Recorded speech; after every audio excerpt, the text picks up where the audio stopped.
The Holocaust, a horrific genocide that occurred between 1933 to 1945. It was unlike any genocide seen in history, which engulfed much of Europe. Now, when it comes to this topic, some of you must have your thoughts solely on the Nazis. But the fact is, there were others involved. In the 1930s, the Nazis sought to eliminate every single Jew in Europe as they viewed them all as a common enemy. They were under the delusion that the Jews were the cause of all the problems Germany had faced, and that by expelling them, all of Germany's problems would be cured. This was known to the Nazis as the ultimate solution. However, there was one big problem with their plans, and that is the amount of Jews in Europe that they would need to kill. At the start of 1933, there were millions and millions of Jews living in Europe. As one could imagine, this would be quite an awful lot of work for the Nazis, as at the same time, they had to shift some focus on preparations for their upcoming military conquest of the Soviet Union and the rest of Europe. Concerned of this, Hitler and the Nazis started recruiting civilians from its occupied territories to participate, promising them tons of benefits for their contributions. Later on, the Nazis invited multiple nearby countries to take part in the extermination as collaborators, and in turn be rewarded. There are four main Nazi collaborator countries we will be going over one by one. Croatia. Croatia was formerly part of Yugoslavia, a kingdom that was formed in the aftermath of World War I, made up of southern Slavic countries like Croatia, Serbia, Montenegro, Macedonia, Slovenia, Herzegovina, Bosnia, and lastly Croatia. However, just 2 decades later, Yugoslavia was invaded by the Nazis, fascist Italian, and Hungarian forces. These three nations subsequently divided the country, creating the new independent state of Croatia. This newfound country was governed by a Croatian nationalist government called the Ustaše regime, led by Croatian politician Ante Pavelić, but was under the supervision of the Nazis. So why did the Ustaše join the Nazis? Well, like the Nazis, the Ustaše also had racial views towards several groups and minorities such as the Jews, Serbs, and Roma, being motivated to persecute them. Violent persecutions began shortly after the establishment of the new state of Croatia. The Ustaše also wanted to repay the Nazis for helping their newfound government rise to power. And although the Ustaše were under the supervision of the Nazis, they independently carried out the murder of thousands of Jews, Serbs, and Roma across Croatia. During the Holocaust, the Ustaše regime instituted and carried out a reign of chaotic terror upon the Jewish civilians, which was so extensive that it resulted in the Nazis and fascist Italians essentially having to administer the lands, including the vast countrysides. Anti-Semitism towards the Jews was fueling in Croatia even before the Nazis' arrival.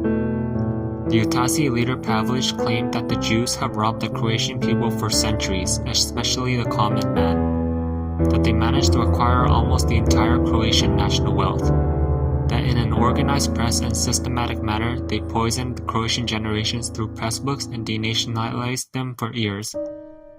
He proclaimed that in the future the independent state of Croatia, they will not be able to do this again. As a start to the extermination and anti-Semitism campaign, Croatia established multiple concentration camps across the country modeled after the Nazis' version, with the most notorious camp being Jasenovac, established in August of 1941, located in the marshlands of two rivers named Sava and Una, where thousands of Jews, Serbs, Romas, and many political dissidents were killed. 62,000 Croatian Jews were sent to Nazi Germany while the rest were murdered in the new independent state. In addition, the Ustaše passed down a new anti-Semitic legislation law inspired and influenced by the Nuremberg laws set up by Nazi Germany in September of 1935, which deprived Jews of their rights and citizenship. During the Holocaust, unfortunately, most Croatian citizens became collaborators with little to no rescuers. And in the end, approximately 30,000 Jews, 25,000 to 30,000 Romas, and 350,000 Serbs were murdered. Out of the 9,000 survivors of the Croatian Jewish population, about half of them joined the partisans group in their controlled territory. Romania. The Kingdom of Romania was one of the several neutral countries during the Holocaust and the Second World War. The kingdom was at the time under the rule of King Carl II, who was abdicated on September 6, 1941. However, the king was replaced by a group known as the Iron Guard. It was a Romanian militant fascist political party founded by Romanian politician Cornelius Zelia Cotrineu in 1927. Iron Guard carried out violent attacks against Romanian Jews during the war and actively collaborated closely with the Nazis. They were very anti-Semitic and very anti-communist. Even before the Nazis' arrival, the Romanians imposed harsh restrictions on the Jews and accused them of being acquainted with the Soviet Union and trying to spread communism into the country. The Romanians feared of an eventual invasion by the Soviet Union and the spread of communism into their land, and so they saw a partnership with the Nazis as a chance to regain their lost territories from World War I and from the Soviet Union, which occupied parts of its territory years after. With the Nazis' help, the Romanians believed they could reduce the Soviet threat of expansionism and influence. Hitler had promised to reward the Romanians in return for their collaboration in Nazi plans. The Romanians took the offer and officially became a Nazis member on November 20th, 1940. Later, Romania then introduced the National Legionary State, which put a number of restrictive measures forced upon the Romanian Jewish population. With this new law, Iron Guard thugs began robbing Jewish-owned businesses, assaulting the Jews, and sometimes killing them randomly on the streets. Romania had also participated in the Ukrainian Jews campaign alongside the Nazis. They invaded the Ukrainian city of Odessa from October 1941 to the spring of 1944.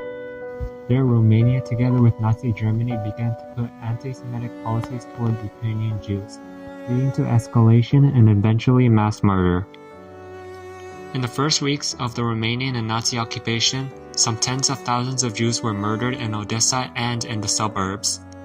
The remaining were to be deported elsewhere in the Romanian-occupied territories and be slaughtered or forced labored there. The survivors there were later liberated by the Soviet Union after the Nazis' defeat in war.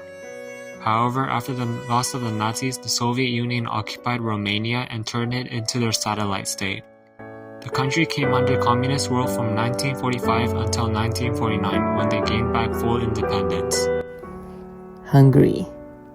Like Romania, it had lost lands and were determined to take them back, specifically from the Soviet Union, Italy, and Austria, from parts of Hungary's former territories. Hitler promised Hungary that they will help take back the former Hungarian territories in return for Hungary's help in extermination of Jews and contribution of troops towards the invasion of Yugoslavia and the Soviet Union. Like Croatia and Romania, Hungary had their own group with anti-Semitic views towards Jews. It was named the Arrow Cross. It was a far-right party founded on 15th of March 1939 and dissolved in 1945. The group was led by Ferenc Szalasi, a Hungarian military officer. The Arrow Cross became one of the most powerful political parties in the country, cooperating heavily with the Nazis. In 1944, the Nazis orchestrated a coup and installed a new Hungarian government that would be dominated by the Arrow Cross group. Hungary and the Arrow Cross officially became a member of the Axis on November 20th, 1940. Both sides thought they would be useful partners to each other as they share similar beliefs to anti-Semitism towards the Jews. The Hungarian government's interest in partnership with the Nazis started back when Hitler came to power in Germany in 1933. Since then, Hungary has been increasingly falling under the influence of Nazi Germany. From April 1944 to February 1945, Hungary passed down several racial laws, taking inspiration from the Nuremberg race law, established by Nazi Germany in September of 1935. Hungary's law forbade intermarriage between a Jew and a non-Jew, took away equal citizenship from them, banned them from participating in any professions, were not allowed to work, were forced to wear the Yellow Star of David and were very strictly restricted of opportunities in the economic life. Hungarian Jews were systematically deported in coordination with the German security police to Poland, Ukraine, and war-related construction work sites, where the Jews were often in place under brutal conditions.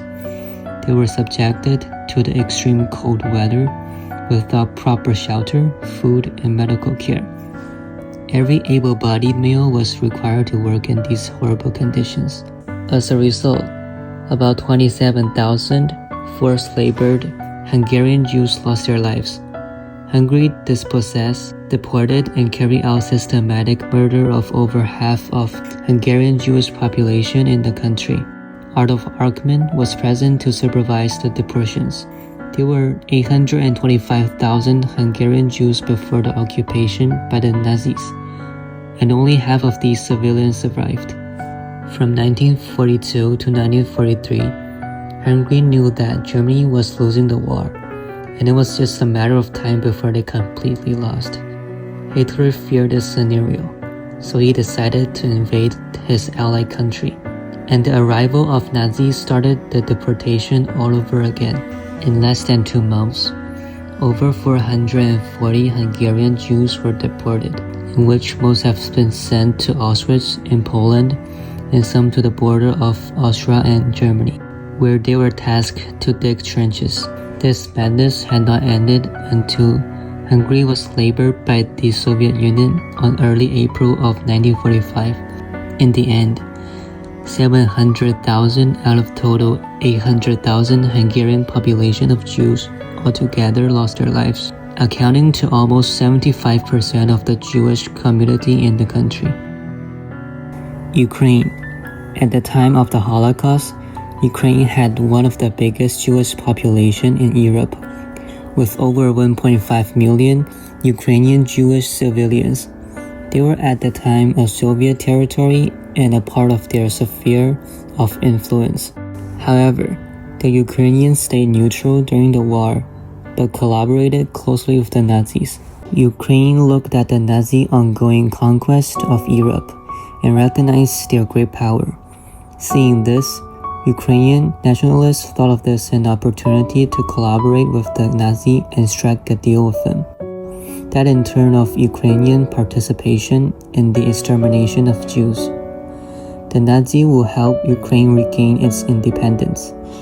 The Holocaust that took place in Ukraine was a systematic murder of over 1.5 million Ukrainian Jewish civilians, the most notorious killing being Babi Yar, a ravine in Ukraine which execution took place, killing 33,771 Ukrainian Jews in a single day. The killings were a bit different from the other countries. In Ukraine, the Ukrainian Jews were not sent to camps for execution, but instead they were shot near their homes by the German mobile killing unit. The Jewish civilians were brutally shot and close to the head, and this will continue for a whole day.